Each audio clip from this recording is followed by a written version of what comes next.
Hi, this is Richard with Puget System Support. Today I'm going to show you a little video on how to remove your secondary hard drive from a Traverse 17 Pro. During this we'll also show you how to install a new one, or if you don't already have one in there, as well as we'll be removing the CD-ROM drive to actually get to it, so we'll show you how to do that as well.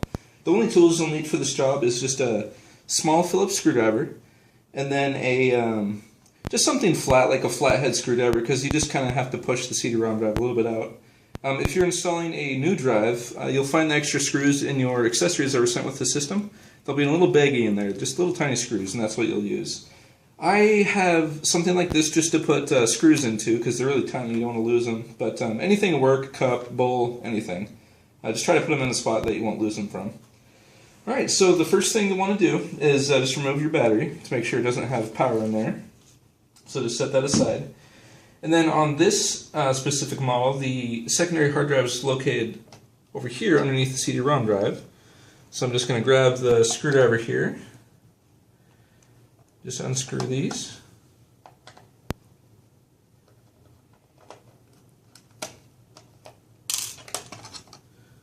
There we are. And this is the CD-ROM drive. It's just secured here with one little screw. So we'll just remove that screw. And this is where the flathead screwdriver comes in. You just want to give that a little push. Just kind of push it out a little. Then this slides right out, so we'll just go ahead and set that there. By the way, while I'm working on this, I set it on a really soft pad just to make sure that it doesn't get scratched at all. Because you set it on a hard table, if there's a piece of sand or something under there, it might scratch it up. So that's just to help avoid that. So this is actually where your hard drive lies. If you don't have one in here, this little tray will just be empty. But it's just these three screws here that remove it. So I'm just going to go ahead and remove those. And you'll notice, if you take a look at these screws here, the tiny little black one is coming out of this, the little silver one came out of the CD-ROM, and the thicker ones came from the case. So if you think you'll get confused, a good way to keep track of it is just get like different cups and label them CD-ROM or hard drive or something like that to help you be able to get the screws out. So now that that's loose, to get the tray out, all you have to do is just slide it slightly this way. That just unhooks it from the SATA connection there. Then you just lift up and then gently pull it out. So now that the tray is out here, you'll see it's just a regular hard drive in there. It's an Intel one right now, but it's just in here with 4 screws. In this case, there's 2 there, and there's 2 there. So you just have to remove that. Let me go ahead and do that here.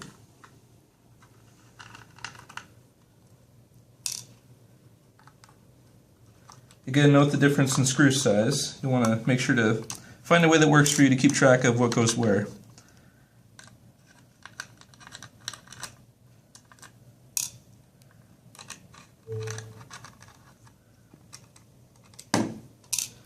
Alright, now that the hard drive's loose, basically, if you don't have one in there, you'll just pull this out and it'll look just like this. These extra screws will actually be in your little baggie there. So, to put the hard drive in there, all you have to do is, an easy way to do it is just insert it, make sure the holes are lining up, and make sure if you flip it over the way it goes in, that it just lines right up. If you have it in backwards, if you try to put it in there, some of the screws might line up, but chances are not all of them will, and if you try to orient it in here, you'll see, oh hey, the plugs are backwards, it's not going to work. So just double check that real quick. But once you get that in there, you basically just repeat the steps, and everything should be good to go. But of course, just contact Puget System Support if you have any questions. And yeah, that's about it. Thank you.